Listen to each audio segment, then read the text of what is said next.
Simbora para mais um Fala Papito. Dessa vez, para aqueles que têm pressa. Fala, papito.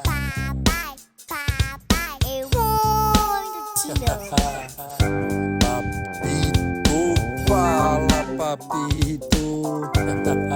Papito, fala, papito. Fala, galera! Programa novo, super especial, hoje com 3 mães, e eu já vou adiantar, extraordinárias. Preciso falar que a gente tá em abril, finalizando o mês, e abril, por si só, já abraça muitas histórias, né? E também eu acho que muitas histórias que são silenciadas muitas vezes. É o mês da conscientização do autismo, mas a gente aqui no Fala Papito resolveu que queria falar também sobre outras síndromes, sobre as doenças raras, que não tem, talvez, tanto outdoor, assim, quanto o autismo tem nisso, né? E a gente acha que é importante, porque a gente precisa falar cada vez mais, né? E o grande objetivo da gente aqui é trazer os pais também mais para perto, para que os pais possam participar mais, e é importante que eles entendam e estejam por dentro do assunto também. Mas uma coisa que eu acho é que, mais do que isso, abril é um mês de escuta, é de enxergar com o coração, é de lembrar que todos os dias há alguma família vivendo uma batalha, muitas vezes invisíveis, mas sempre cheias de amor. Hoje, o Fala Papito se torna um espaço de acolhimento de verdade, e eu tenho certeza que vai ser de muita emoção também.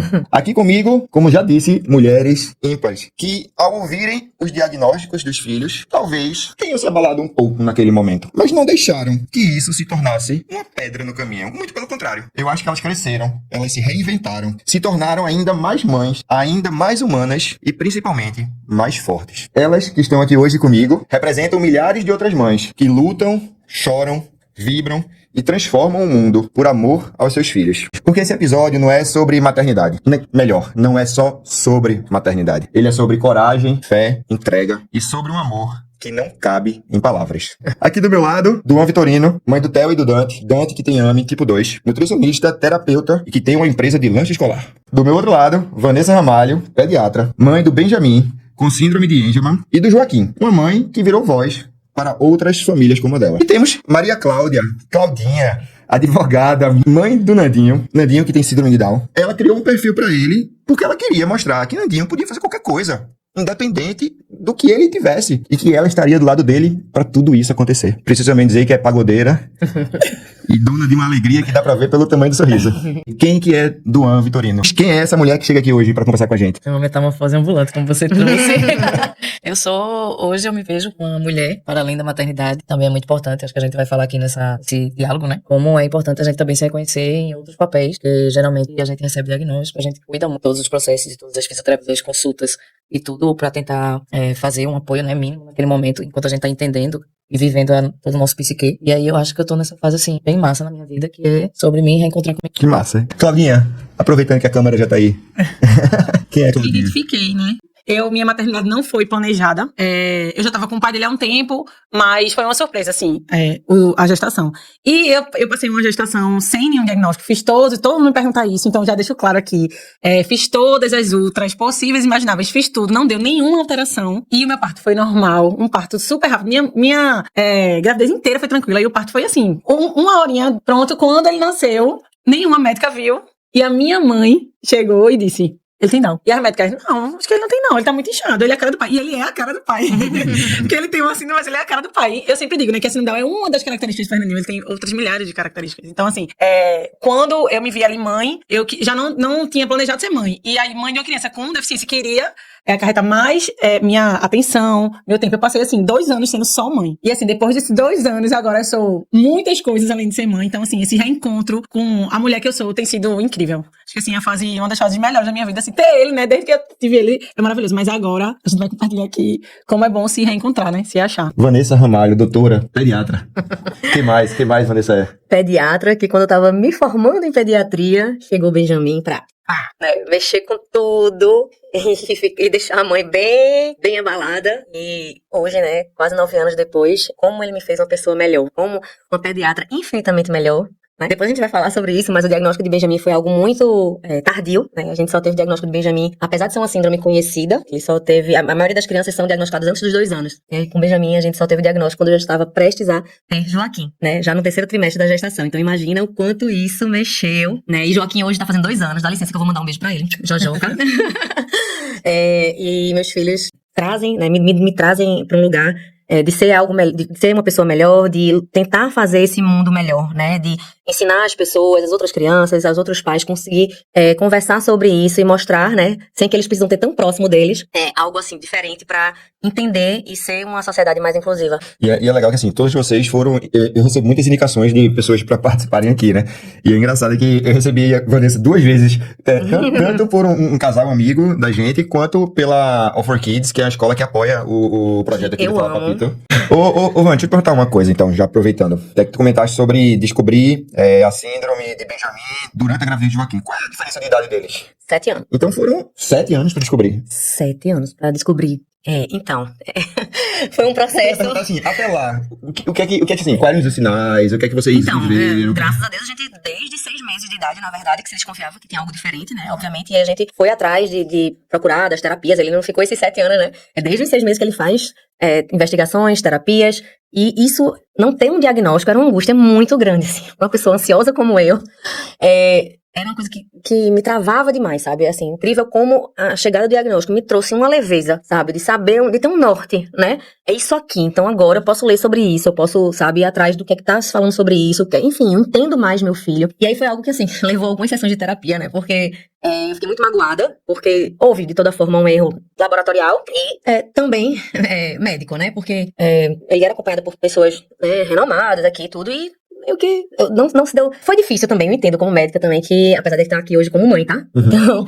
Eu ia te perguntar isso, mas como é ser mãe com um diagnóstico? Muito difícil. Eu acho que médica, mãe, eu acho que é pior, né? Porque eu acho que a ignorância às vezes é uma bênção. Não é que eu não tô internada, mas eu tô sabendo de nada. Não a gente sabe nada. isso. Oh, meu Deus, já se abençoa. É tenso. É bom, né, muitas vezes, porque eu, né, consigo fazer muitas coisas em casa com meus filhos, não preciso ir pra emergência, mas, por outro lado, meu pensamento vai longe, né? Eu Já sei vai até além. onde vai. E aí é um impasse com meu marido, né, que não é da área, e aí ele sempre acha que eu tô exagerando, que eu tô... Rapaz, eu sei o que eu tô dizendo, o que eu vi. A gente sempre acha que pode acontecer, né, com o nosso filho. Mas, enfim, foi algo que houve erro, sim, e aí eu ficava nessa angústia, meu Deus. É porque Benjamin também, a síndrome de Angelman, 80 a 90% dos casos existem crises epilépticas. As crianças têm crises neurológicas importantes, os exames neurológicos de ressonância e tudo mais são alterados. E o caso de Benjamin está dentro dos 10 a 20%, graças a Deus, né? E aí ele não realmente dificulta mais o diagnóstico clínico, né? Porque a maioria tem. Só que todo o resto, depois que disse, Angelman, caramba, que você vai ler, bate tudo, sabe? Com Benjamin. A gente conseguiu explicar muita coisa. Duan, e como foi pra você receber o diagnóstico? Como foi? Em que momento foi? Como aconteceu? Como você tava? Com quem você estava? A gente tava,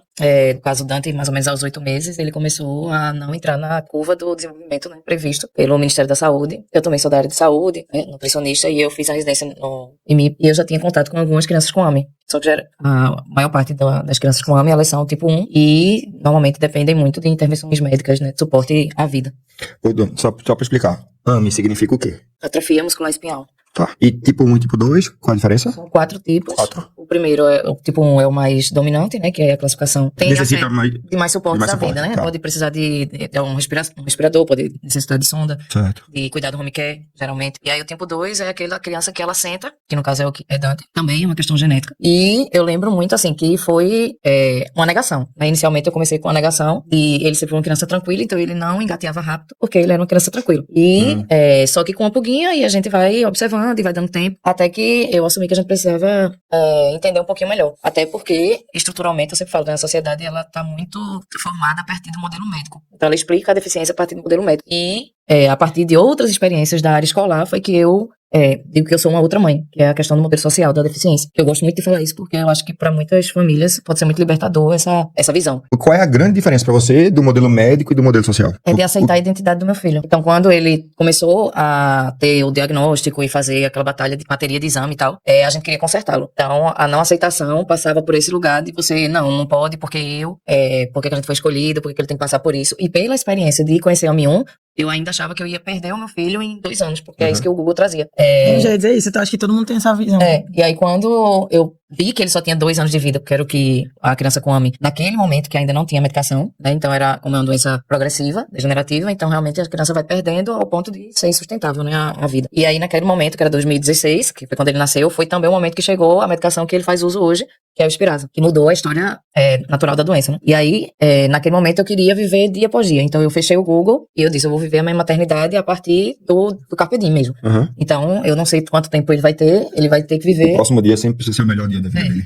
de toda a família, né? E aí já foi muito claro que eu não fazia muito parte desse modelo social, do modelo médico, né? Que vê a criança com a normalidade, como uma coisa não funcional, como um defeito a ser consertado, milhões de terapias sem pensar no bem-estar global, né, da criança, como também da família, porque a gente está envolvido em tudo isso. E aí eu falo, não é nem sobre consertar Dante, mas é de torná-lo o mais autônomo possível dentro dessa sociedade capacista que a gente tem. E, na verdade, ele não tem nada a ser consertado. O que tem que ser consertado é a sociedade, as calçadas, as pessoas. Exatamente. Eu tô emocionada.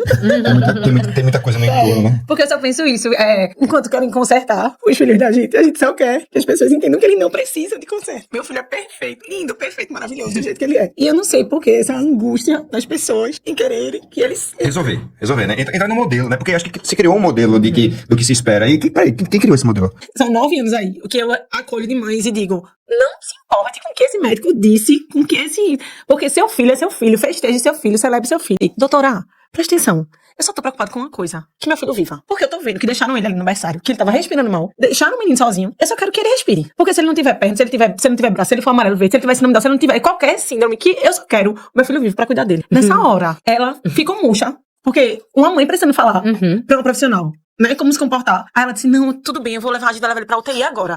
Porque cada família não vê o caminho dela e vai se alinhando com aquilo que ressoa na alma dela, porque eu sou viajada também, espiritualizada, e eu penso isso assim, que é de alma, e ver o que combina com você, com sua família, com seu ritmo, com sua vida, ao invés de se encaixar em algo que não dá pra dar satisfação pros outros. Todas vocês se falaram sobre se identificar com tudo que acontece, né? Assim, porque se for uma coisa simplesmente passada, é assim, assado lá, cara, tudo bem, onde é que fica a minha relação, o meu poder enquanto mãe? Imagina a cabeça da pediatra que tem lá no livro dizendo que é assim, assado. E com teu filho é totalmente diferente. Tem hora, assim, né, de momentos mais difíceis em casa que meu marido fazia: pegue esse seu diploma, rasgue, jogue, sei lá onde, mas a gente vai fazer desse jeito, porque pra Benjamin é assim. E pra mim, né, foi muito difícil, né, separar essas coisas. Mas eu digo a todo mundo que tem que ser assim. Mas ele é atípico, ele é diferente, ele tem um jeito dele, com ele vai ser diferente de Joaquim, né? Eu acho que todos os filhos, independente de típicos ou atípicos, enfim. Mas há uma diferença maior, né, de uma criança típica e uma atípica, e a gente tem que conduzir diferente. Aí eu puxo até a questão assim, por que a gente não humanizar, né, a formação também da área de saúde, em todas as áreas. Porque o que falta é isso, é a humanidade. Quando a gente... Eu acho que vai ser bem que, de todas nós aqui, quando a gente recebe o diagnóstico, a gente não recebe a acolhida. Então, seu filho vai também, é um neurologista conhecidíssimo, seu filho nunca vai andar. E aí, uma das fotos, né, que eu botei de Dante tá em pé. E Dante anda. E aí, como assim? Ele anda com suporte, ele anda assim, ele na fisioterapia ele faz assado e tal. Então, eu tive uma rejeição enorme pela equipe médica. A ortopedista dizendo que ele tem que passar 18 horas de órtese. E Dante não se adaptava com órtese. Quando ele botava órtese pra dormir, ele não fazia. E eu, sabe de uma coisa, eu vou mentir pra esse pessoal. Dizer que botou. E vou dizer que botou, porque não vou entrar e eu vou assumir isso. E eu acho que um momento muito marcante foi quando ele falou: mãe, eu não gosto de ter deficiência. Que foi a primeira vez que meu coração velou, porque até então ele nunca nem tinha comentado. Não temos nada a consertar. O que a gente tem que consertar é essa calçada. Tanto é que a gente pensou na cadeira motorizada pra ele, porque foi mais pensando na questão da mobilidade urbana daqui de Recife, que é um caos, que é onde a gente passa, né? Onde a gente mora. E as calçadas não conseguem ele andar sozinho. A pesquisar, cadeira motorizada infantil, não tem. Até hoje. Hoje em Recife não tem? Não. Eu vou te fazer Realmente tem que ficar atrás das coisas, né? Depois a gente conversa sobre o projeto, mas uma das coisas do nosso projeto hoje vai ser ter em Recife motorização pra cadeira infantil, tá certo? Tá prometida você aqui agora. Olha aí. Daqui a pouco vai sair tudo no chão. Gente, deixa eu dizer uma coisa. Eu não sei vocês em relação à desfraude. Passou uma época que o Benjamin ficou num limbo. Não tem fralda infantil que caiba nele. E as fraldas de adulto ficavam folgadas. E eu fazia, meu Deus, só depois que a gente tem essa necessidade que a gente vê como tem coisa pra mexer. Veja uma coisa simples. Ele não desfraudou ainda, ele já vai fazer 9 anos. E aí chega uma hora que você fica, cadê? A deficiência tá causando um desconforto Pras outras pessoas. É isso, né? E aí a gente, pronto, aí eu sempre volto, não, meu filho é assim, ele não tá sim. causando desconforto. A escola vai ter que se adequar, as tarefas Mas vão ter chega uma hora que a gente adaptadas. vira a chave, né? E aí Exatamente. eu não vou ficar mais preocupada com as outras pessoas se isso acontecer. Eu tô preocupada que é que ele vai sentir Exatamente. com o olhar das outras Porque pessoas. eles estão crescendo Não e eles pelas se outras sentem pessoas, mal. mas por ele, entende? Eu acho que vale até um apelo, assim, meu aqui, enquanto alguém que quer trazer propostas e fazer a diferença nisso, é de questionar as empresas, né? De assim, cara, às vezes não vai ser comercial, não é o que vai dar o lucro pra empresa. Exato. Mas é Não interessa preciso pra eles. mas é preciso que exista, né? Então, assim, se você se considera uma empresa inclusiva, seja inclusiva. Como a gente acha que tem controle de tudo, e quando vem um filho com algum diagnóstico, você tem certeza que não tem, mas aí, do nada, a gente quer tomar de novo esse controle, como se a gente fosse controlar os nossos passos e a vida deles, e não, a gente não tem controle. Não é engraçadíssimo as pessoas dizendo, tem tanto autista hoje em dia. E não tinha não, gente, só não tinha diagnóstico, toda a família tinha. tinha aquele doidinho escondido, não vai pra escola. Sempre tinha em casa alguém escondido. Se não me dá, eu não saía de casa, eles eram escondidos, trancados. E aí eu, Cabe a gente, gente, a né, melhor mãe? coisa é que as pessoas, eu queria criança, ter estudado numa escola que meu filho estuda hoje. Porque eu não tinha uma criança com deficiência do meu lado, e hoje eu chego no verdade. apoio, falando aqui da escola dele, eu chego no apoio e tem criança de todo tipo de deficiência. Então, pra ele é mais um. De uma maneira natural. Sabe, a criança, eu me emociono porque tem uns desenhos da escola que eles desenham um ao outro, tá? E quando eles desenham o Benjamin, tem um colega dele que super desenha lá, desenha uma babinha assim, caindo. Porque Benjamin é assim, né? A síndrome de Angelman tem uma apraxia motora oral, de fala, e tem uma cealorreia, né? Que é a babinha, não consegue segurar a babinha. Então ele tá sempre babando. É como ele babando. vê ele, mas é uma coisa dele. Dele, tipo, foi uma coisa super natural. E eu fiquei, caramba, que massa, sabe? Assim, então, de ele beijar e não ter o. Lógico que existe coisas de criança não, mas assim. Ai, Benjamin, sabe? Aquela coisa. E que não existia isso em outro canto. Então, assim, tratar com naturalidade mesmo. Não é uma inclusão, olha, isso aqui, viu? Não, ele é igual a qualquer um. E é um trabalho árduo pra gente, porque, veja, já é difícil pra nós, na nossa vida, na nossa família. E às vezes a gente tem que estar educando a criança dos outros. Porque os pais não falam sobre isso. Eu ia dizer isso. Eu acho que a gente tem um grande trabalho que é de educação parental. Sim. Porque eu acho que os pais, e aí eu vou dizer, ou por não terem vivido, ou por não quererem saber, ou porque simplesmente fingem que não existe, não se importam ao ponto de ensinar para os filhos o que deveriam. Tenho certeza que as pessoas que convivem com nossos filhos São melhores. são melhores. Eu tenho certeza. Desculpa aí. Essa hora o microfone de Isso são é melhores. certeza absoluta, porque Vão ser quem tá adultos melhores. sai melhor de Isso. qualquer jeito, assim, ele é tão encantador e maravilhoso. Acho que depois do diagnóstico, um dia depois, a família do pai tava bem chorosa, né? E eu entendo, porque as pessoas tinham medo do que viria. E muitas vezes a ignorância mesmo, não saber da deficiência, né? Eu só conhecia aquele homem com síndrome de Down que na rua ficava fazendo isso. Meu Deus, ele vai tomar remédio pra vida toda. Eu disse, eu virei pra ele assim, vocês vão brigar pra estar com esse menino. E é o que acontece hoje em dia. O pai dele, a gente é separado, ele fica todo final de semana. E quando ele tá com o pai, todo mundo quer estar com ele. Os avós, a bisa dele, a avó do pai, meu Deus, é louca pra ele, assim, ele ilumina e ele muda tudo ao redor. Então, não tem como você não se contagiar. Aquece tanto o coração quando você sente uma criança gentil e amorosa. Sim, que de não uma maneira conhece. natural. Quando eu vejo, assim, qualquer coisa, em si, meu filho tem uma deficiência, mas ele tem essas brincadeiras de tirar onda e ver e tal. Não, que ele cego, não sei o que, não tá enxergando o anão. Olhe, vem cá. E é uma oportunidade que eu tenho, olha, vem cá. O nome não é anão que fala. A pessoa com ananismo. O quê? Tô entendendo não, mãe. Aí eu disse, você vai entender. Não fale anão. Um dia, já a maturidade chega e ele vai entender. Sim. Não é porque ele tem deficiência também que eu lido com ele como se pode falar tudo e pode fazer tudo e vai... Na escola eu digo a ele, as professoras briguem com ele, porque ele enrola assim a escola inteira pra não fazer tarefa. E eu digo, eu quero limite no meu filho. Independente.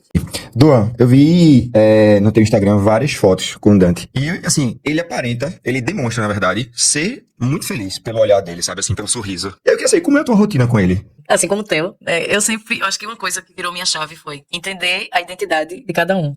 Que eu reforço, foi muito depois de começar a entender a questão da escolarização das crianças, o que é inclusão, o que é uma lei, o que é um profissional de apoio, não sei o quê. E aí eu fiquei perguntando, né, já vivemos também negativa de matrícula, que a gente sabe que é ilegal, então denunciei no Ministério Público, denunciem, né, quando isso acontecer, você falou de várias situações, não sei se você chegou. Então com o Dante, eu digo assim, eu sou muito sangue nos olhos, talvez, né, pela educação também da minha mãe, e Dante parece muito comigo, né, ele tá absorvendo isso. Então, por exemplo, a gente já teve uma época que na frente da escola dele tem vaga reservada exclusiva, porque não é preferencial. Você que já estacionou um dia o seu carro numa vaga para pessoa com deficiência, ela é exclusiva, então não pode ir nem por um minuto, que é o que a gente escuta muito. Eu comecei a fazer um texto extremamente assim, comunicação não violenta, todas essas coisas que a gente vai ler na parentalidade, e coloquei uma foto, né, do símbolo da pessoa cadeirante, que mostrava que percebi, né, que você não foi cuidadosa ao estacionar uma vaga exclusiva para a pessoa com deficiência, e espero que tenha sido a última vez, e se um dia você precisar, vou torcer para que você tenha ela livre para você. Então colocar essa empatia, né, que você chamar o outro, que em qualquer momento a gente pode ter uma lesão medular, né, um acidente, uma coisa, então somos andantes, mas podemos ser cadeirantes a qualquer momento. Exatamente. E aí eu colava isso com muita delicadeza, só que não, de forma que o motorista tivesse trabalho, pelo menos, de ir tirando e lendo, para se sentir incomodado com aquela leitura. Dá um muco. E a gente às vezes ficava de longe vendo. Então, algumas vezes, as pessoas se arretavam e ficavam olhando, né, como se fosse assim, pra quem foi que fez Quem fez esse essa absurdo? gentileza. Quem fez esse absurdo de estacionar no lugar errado, né? Acho com razão, né? Mas a gente também notou uma que a gente fala que não é vergonha, constrangimento. Constrangimento. É um constrangimento maior. E aí eu disse, então, eu acho que foi uma forma delicada, de alguma forma, Sim, porém firme, sim. de lutar por um espaço. Sim. Mas eu converso muito com ele sobre quem ele queria ser e se ele tá confortável aonde ele tá. E ele hoje, ele só reclama Porque do ele mundo. feliz de ser Ele só encontrado, reclama, né? essa calçada tá horrível, né? A gente tem que andar na rua e a gente pede para o povo parar pra gente passar. E aí ele tem isso muito vivo dentro da família dele. E aí, quando o Fernandinho tinha 11 meses, eu fiz o Instagram dele pra naturalizar, óbvio. E aí, uma prima minha postou uma foto com ele e uma pseudo-blogueira daqui. Eu não sei se vocês lembram dessa história, mas se botarem no YouTube, tem vários. Eu lembrei hoje porque ela falou: Meu Deus, tua mãe Fernandinho. Aí eu sou. Aí eu pensei que ela conhecia agora. Ela disse: Não, quando ele tinha 11 meses. E essa blogueira, na época, comentou que, comparando ele com um filhote de cachorro. Mas, como uma mãe que sou um bocão, eu disse, meu filho não fala, mas eu falo até demais. E no outro dia, isso foi numa quinta, no outro dia, sexta-feira, meio-dia na TV, já tava eu. Meu pai disse que, mãe de menino, que você não me dá ali, meu Deus, é ela. Não falo pra ninguém. E tava lá com a Globo, porque eu disse, você não quer ser vista, agora você vai ser vista. Então, assim, Isso, constrangente. eu sou dessas. Você vai ser visto e eu vou mostrar que aqui não. Internet não é terra sem lei. A lei, o Estado da Deficiência de 2015, eu mandei o delegado colocar lá, eu sou advogada, né, peguei o artigo lá que tinha a causa que aumentava a pena de ser na internet, porque atinge mais. Pronto, eu botei lá o artigo tudo certinho, eu disse, eu quero lá, no dia da audiência, ela foi, eu disse, o que eu quero aqui, só tô fazendo tudo isso pra servir de exemplo, porque pra mim, você não mexe em nada. Sim. Eu só ensino meu filho, eu quero ensinar meu filho a não ser como você, ele não vai ser uma pessoa como você. E eu só tô aqui pra que outras pessoas aprendam a não fazerem isso. E depois disso, eu nunca mais passei assim. Eu já falei em faculdade de medicina, já falei em faculdade de fisioterapia, nutrição e tal, pra dizer, minha gente, vocês estudam meia página de um livro de síndrome de Down. Tenham vivência, vão conhecer. Isso eu tô falando do meu filho, mas você vai conhecer qualquer deficiência só vivendo. Então, assim, não tem como a gente se acostumar e ficar parado, quieto. Então, meu filho, desde ali e antes, né, ele sabe que eu tô ali por ele. Então, hoje em dia, ele se defende, porque eu ensinei já. Mas, enquanto ele não falava, eu que falaria. E é isso, não tem como ser uma mãe sem luta. Não tem. Uma mãe quando...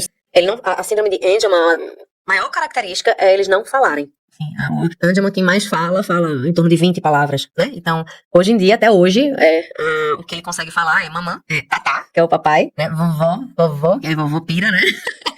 Aua, né? Então, assim, é muito restrito. E aí, foi recente também essa questão de... A gente não tinha diagnóstico, né? A gente escutava tanto, mas não sei quem era assim, e de repente começou a falar tudo e tal. E aí, uma nova analista, a Ava, que tá com ele, que é maravilhosa também, enfim, com todo o cuidado do mundo e profissionalismo, sentou com a gente e disse, resumindo, né? Ele não vai falar. Ensinou um banho de água fria, assim, estível e tal. Mas eu veja que eu, como pediatra, sei que ele tem muita dificuldade em não falar. Mas a gente, como mãe, né? Sempre tem aquela esperança. E aí, assim, são duas coisas que eu quero falar. Uma, que é a gente realmente aceitar exatamente como eles são. Veja, Benjamin não vai falar, tá bom, então agora o que a gente vai fazer, né? Pra que ele se comunique da melhor forma possível.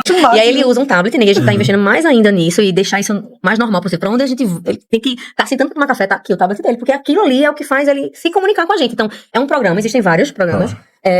Tanto tem o tablet, como tem as fichas impressas. Uma pastinha, né? Isso, um livrinho. Que eles... Uhum. Cara, teve um dia, ele tava em terapia lá em casa, tudo, e eu cheguei do trabalho, tudo, e ele espontaneamente pegou o tablet, foi lá em emoções, e botou, eu te amo. Chorar. Eu não consigo, sabe? É um negócio assim, caramba, velho, não foi ninguém, não foi a terapeuta que disse, vai lá e coloca assim, amo. Não, minha mãe chegou, mãe, eu quero dizer que eu te amo, do jeito dele. Eu sei que ele não vai falar, né? Mas, quer dizer, ele não vai usar a voz, mas ele tá falando do jeito dele. Então, assim, a gente tem que usar isso, né? Essa tecnologia tem que ser difundida. Quantas crianças que não têm acesso a isso, né? Que não podem ter isso. Então, assim, isso precisa realmente entrar pra todos. E aí essa falta de rede de apoio acaba gerando uma sobrecarga absurda, que é ainda por cima afetada pela negligência do Estado, né? E aí por isso que eu gosto muito de política, porque a gente tá falando de todas essas tecnologias aqui que são caríssimas, e aí exige da gente que a gente esteja disponível para poder acompanhar, né, a criança de uma forma mais de perto, porque aí tem a ver o quanto da minha casa ela consegue ser adaptada para Dante. Vai depender de recurso. Eu tenho esse recurso? Isso. Eu tenho que estar levando ele para as fisioterapias, tendo que dar o banho dele, então ele demanda muito de alguém para exercer, né, a sua autonomia, suas atividades essenciais da vida. E isso não fecha. É uma conta que nunca vai fechar. E aí sempre vai recair que quem tem mais recurso financeiro vai ter mais acesso. E a gente tá falando de direito à vida, a Constituição, que é para poder dizer que é o direito a ir e vir, direito à alimentação, direito à saúde, direito a Às todos vezes os... a mãe só quer estar quieta, mas tem que dar um banho. Aí você fica, meu Deus, tem que dar aquele banho. Porque se você não der, e aí? Quem vai dar, né? E aí eu falo muito assim, a gente não pode se calar, a gente não pode deixar de judicializar tudo. Eu acho um absurdo eu ter que pagar 20 mil, né, numa cadeira de roda, sabendo que vai ter outra melhor mais na frente. Então, com uma troca recorrente, com várias coisas sendo lançadas e que tudo isso envolve muito dinheiro, que aí também tem uma questão ética. Tem a questão do capitalismo também que atrapalha muito, mas eu digo assim, vamos ter conhecimento e vamos exigir o melhor. E quantas vezes você vê um adulto Tanto. hoje com síndrome de Down? Eu sigo, né? Adultos com Down. E qual assim, o que você não queria era ter feito tanto terapia? Eita, meu Deus, faz isso comigo Todos. Pra isso, Longe da Árvore. É um livro maravilhoso. Ai, meu Deus, que traz os relatos. Isso a minha gente vê, o que é que eles vão lembrar da infância? O que é que meu filho, a infância, né? É o terreno que a gente vai viver a vida inteira. E essa infância de terapia. Quais são essas lembranças? Essas De uma pra outra, de uma pra outra, de uma pra outra. Tu, esse teu ativismo, ele é carreira solo? Ou tu participa de algum movimento? A minha saúde mental, ela teve, né? Eu tive meus momentos de depressão e tal. Que foi sobre isso, assim. Querer ser essa mãe perfeita. E a exaustão de me sentir sozinha e incapaz financeiramente de oferecer tudo. E tudo ter que virar campanha. E tudo ter que virar de pedir. E tá em tudo, e tá em tudo. E a pessoa, calma. E aí eu lembro, assim, que eu disse, não, eu não posso participar de um ativismo mais organizado nesse momento. Porque eu sou entro de cabeça, né? Nas coisas. E aí eu fiquei nessa questão mais pessoal. Eu vou cuidar, deixa eu cuidar de Dante, né? É muito bonito também o discurso da gente de querer mudar o mundo e pra ser melhor também pra outras pessoas. Mas eu digo também, se a gente cuidar, como a gente mal consegue abraçar todos os pratos que a gente precisa nessa sociedade que não tá... que não tem essa rede de apoio suficiente, o meu ativismo mais coletivo, ele deu uma pausa nesses últimos tempos pra eu começar a cuidar da escola de Dante, da rua de Dante. Porque às vezes é só isso, cuidar do nosso pra depois mudar o que tá ali. Isso. Quando a gente Porque- quer mudar tudo, ajudar todo mundo, aí toda hora o telefone era, tá no hospital, tá, o fulano tá em tal lugar, e precisa disso. Eu disse, minha gente, eu também tenho um filho, né? E eu tenho uma vida. Então você vai esse ativismo, e quando a gente muda o da gente, a gente vai de alguma forma mudando o resto. Contaminando. Mas sempre que alguém chega perto de mim, faz o que ele tem. Aí eu disse, pergunta o nome dele que ele vai falar. Aí a pessoa faz, como é teu nome, não sei o quê. Aí você quer falar, normalmente ele não quer mais, ele já tá de saco cheio. Sabe, né, gente? Aí eu disse, então diga assim, coisas de mãe, sangue nos olhos. Eu digo, você perguntou quer dizer, quando uma pessoa chega pra você e diz assim, pergunta por que seu cabelo é marrom, porque você tem uma altura assim, porque você tem 2 pés, porque você anda, não pergunta.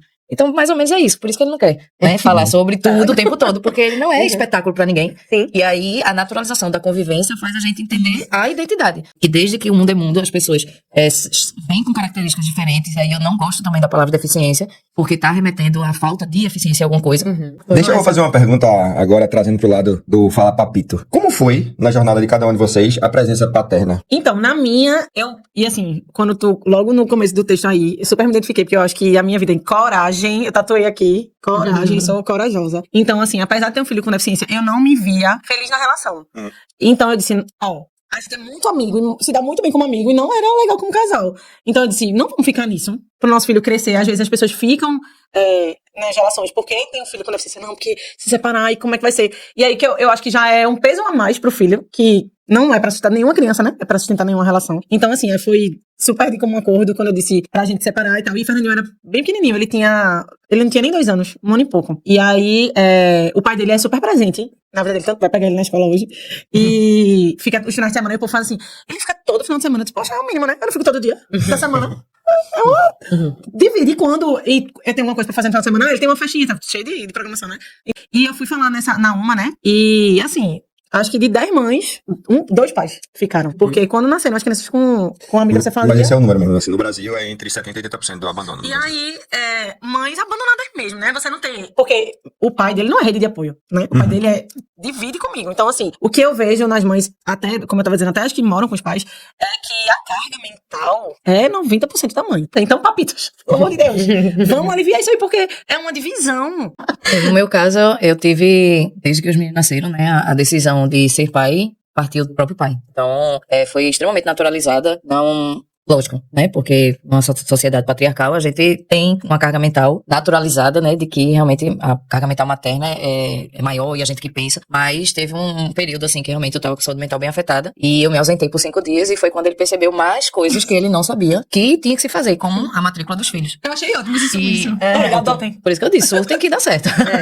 E aí, quando eu voltei, assim, depois desses 5 dias, que realmente foi um surto, ele falou assim, meu Deus, por mais que eu faça pouco. E tem hora que ele diz, e fala muito assim, quando eu peço ajuda, assim, me ajude. Porque é como se fosse, eu não sabia que tinha que fazer matrícula. E não é porque eu sou um cara idiota, né, e não tô comprometido, é simplesmente porque você fazia e eu não sabia que tinha pra fazer. Então, a sua ausência foi mais um motor pra eu saber que tem muito mais coisa. E aí, a gente tá com uma separação recente e... mais ou menos quase 1 ano. E aí mais coisa foi acrescentada na rotina dele, né? Na minha casa, né, a nossa experiência Tiago, né, meu esposo, a gente tá junto e já há 25 anos, é uma vida, e assim, cheia de altos e baixos, claro, né? Benjamin trouxe muito mais desafios pra gente e veio à tona várias coisas. E a gente para muito pra dizer, ó, a gente precisa ser... Calma aí, vamos respirar fundo aqui. A gente precisa dessa parceria, assim. Eu preciso ser teu suporte, você precisa... Como você falou aí, o 100%. Tem hora que vai ser 100%. E a gente precisa ser essa parceria, assim. E de fato ele é, assim.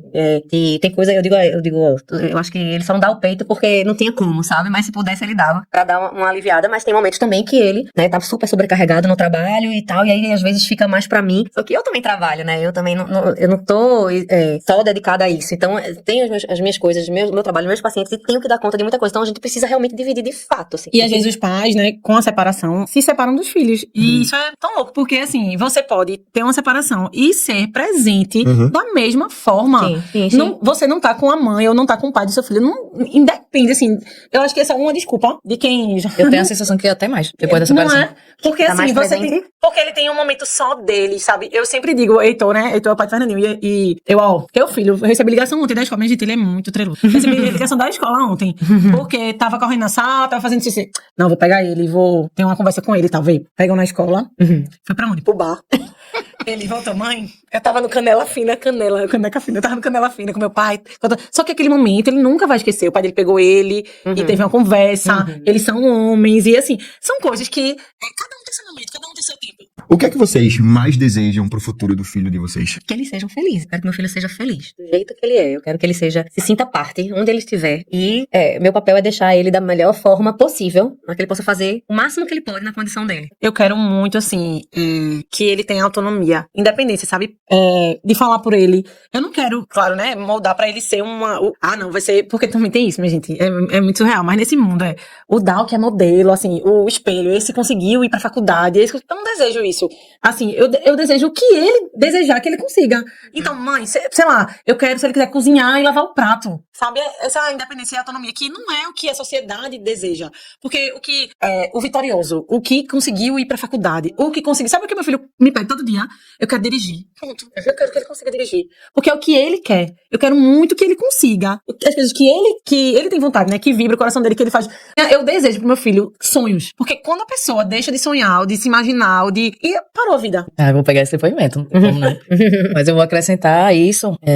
Eu lembro que quando eu assisti o filme Clip Camp, que fica aí a dica também pra vocês, e é um acampamento, né, só com pessoas com deficiência, promovido por hippies, tem que ser, né, essa galera massa. Mas uma coisa que me marcou muito, que eu lembro que eu chorei e parei o filme e disse, deixa minha mente absorver essa fala, né, porque é nada sobre nós sem nós. Eu acho que isso é a máxima, né, dentro da minha maternidade. Então, o que Dante quiser, se ele não fala em andar, então ele não vai falar em andar, e eu não pesquiso nada sobre isso, né, coisa que eu fazia quando ele tinha 1 ano de idade, 2 anos de idade. Então, eu não pesquiso. Isso é bem contrário à família, às outras pessoas, e eu acolho, porque se a gente é uma sociedade capitalista que diz que cada um que nasce tem que ser mais um fazedor de dinheiro para poucos, né? Classe trabalhadora e aquela coisa toda que o capitalismo traz. Eu acho que a deficiência vem para denunciar isso. Por que a gente tem que ser esse funcional que esperam? Que, na verdade, a gente tá hoje com uma epidemia de adoecimento mental, né? Gravíssimo. E aí eu acho que a gente deveria olhar para as pessoas com deficiência com essa oportunidade, né? Eles poderem ter essa oportunidade de denunciar o que não é bom. Eu sempre digo assim, quando ele diz que a calçada não é boa, ele também tá dizendo para aquela pessoa que anda com um carrinho de bebê, que anda com uma mala. Então ele serve muito para denunciar como a escola tá, que tipo de inclusão realmente existe na escola, né? Quando só separa, só segrega, quando acha que incomoda o aprendizado da turma, que a gente sabe que, né, a escola não deveria ser esse reprodutor de modelo capitalista de novo. Então, basicamente, além de desejar que você também falou pro seu filho, basicamente é que ele possa encontrar locais e pessoas que se promovam a ser anticapacitistas, assim, que não duvidem da capacidade dele, não questione e simplesmente deixem ele se mostrar o que tem que ser. Então, e a felicidade vem através disso, né? Dele ter autonomia e acolhimento. Como qualquer pessoa, porque isso é o desejo de todo mundo. Já passou O que por vocês diriam hoje para os pais que recebem um diagnóstico, depois de ter vivido tudo isso, de ter tanta experiência, de forma diferente, mas assim, não precisa ser prolongado, mas qual seria a dica de ouro? Eu sempre digo calma. Sempre, quando eu falo calma. Porque a pessoa tá ali, sua cabeça tá, aí vai no Google, e o Google já pronto o diagnóstico, eu tô com dor de cabeça, mas isso é o pior tumor. Eu digo, calma, pega teu filho. Porque a minha experiência é de criança com síndrome. Então assim, eu digo, pega teu filho e vive ele. Vive o teu filho. Que sua deficiência. Para de olhar as outras coisas e vive ele. Eu diria ao pai assim, segue. Ele é teu. Você tá aqui pra ser pai dessa criança. Sem ela conta, né? Continua Continua a nadar, né? Continua a nadar, vai dar certo. Hoje não, você tem muito a ganhar. Eu diria que não conserto. É a coisa que eu mais não fiz com tanto. Não tem hortas de 18 horas, não tem 5 dias por semana de fisioterapia, porque eu acho que realmente, né, nesse livro Mãos da Árvore, quando eu li, que traz um relato de quem vive, uma das coisas que eles mais falam é que eu gostaria de ter tido menos terapia na vida. Eu queria que vocês explicassem um pouco esses itens que vocês trouxeram, esses objetos simbólicos que decoraram o nosso cenário hoje no programa. E aí, Claudinha, tu já estás aí. Eu e ele. Aqui ele tinha 4 meses, eu acho. E a mãozinha dele. E aí só me lembra isso. Boneco, ele gosta de brincar. E ele gosta muito de boneco, de brincar. E é isso, minha gente. É a naturalidade da vida. Deixar seguir, sabe? Ele é um bebezinho, uma criança, como qualquer outra criança. Então, assim, esse nome da hora é mais uma característica. Eu trouxe 3 coisas. Uma, a geleca, que é a geleca cara de Benjamin. Eu acho que ele foi tão trabalhado sensorialmente que ele ama. E isso aqui regula ele. Quando ele tá muito agitado em algum ambiente, eu não posso ir pra canto nenhum sem uma geleca na bolsa. Porque aí ele mesmo, ele pede bem bonitinho, né? Ele faz... Ele quer a geleca. Aí você dá a geleca e ele fica lá fazendo um bolhão. Ninguém faz um bolhão feito ele. Enorme. Isso me lembra muito ele, não tem como, a gente compra de caixas. E aqui eu trouxe a Flora, né, do Bita, que é uma equipe muito boa, de que, né, trabalha muito a inclusão. E tem o privilégio de ter uma tia Flora, e que é aquela música, né, das diferenças que nos une, né, assim, a cara não tem uma vez que eu escute que eu não me emocione, que, enfim, né, que fala muito de a gente olhar com o coração, né, que não precisa ter palavra pra comunicação, enfim, somos super-heróis, né, quem disse que não podemos, enfim, eu acho incrível. E trouxe meu lobinho aqui, que anda comigo. Meu lobinho tá aqui também, né, tatuado. O lobinho é um dos significados do nome de Benjamin. Benjamin é filho da felicidade, filho da mão direita.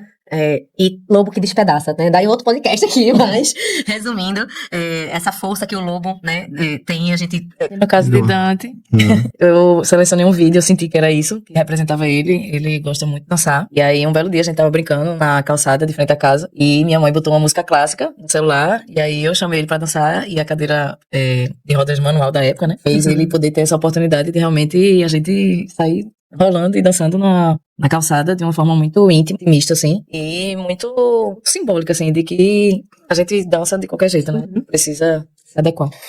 Eu não sei vocês que estão ouvindo ou assistindo, mas eu fui hoje profundamente tocado, principalmente pelo orgulho que essas mulheres falaram aqui hoje. Esse episódio é sobre filhos, claro, mas é acima de tudo sobre as mães. Sobre mulheres que não pediram para ter superpoderes, mas que se tornaram muitas vezes super-heroínas no cotidiano para fazer que tudo acontecesse da melhor forma para eles. Tudo isso para que os filhos possam ser mais felizes, para que eles possam ser mais autônomos e independentes, para que eles consigam ser o que eles quiserem ser, que eles sejam sonhadores. E nunca ninguém veio dizer que eles não podem ser alguma coisa, viu? Eu não. Mães que em algum momento sentem medo, cansaço, mas que seguem, porque vai dar certo. Com amor, com fé, com verdade. É sobre ativismo, é sobre apoio, é sobre igualdade, equidade, é sobre empatia e tantas outras coisas. Que essas histórias cheguem a outras mães, a outros pais e principalmente que toquem os corações. É o que eu mais quero. A vocês 3, toda a minha gratidão, meu respeito, meu carinho, meu muito obrigado. Pra quem tá aí do outro lado, quem tá ouvindo, assistindo, a gente se vê no próximo Fala Papito. E agora, a gente vai terminar de um jeito diferente. Fiquem com esse lindo vídeo da valsa entre mãe e filho, entre Dante e Duan.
Fala, papito. Papai, papai, eu muito te amo. Papito, fala, papito. Papito, fala, papito.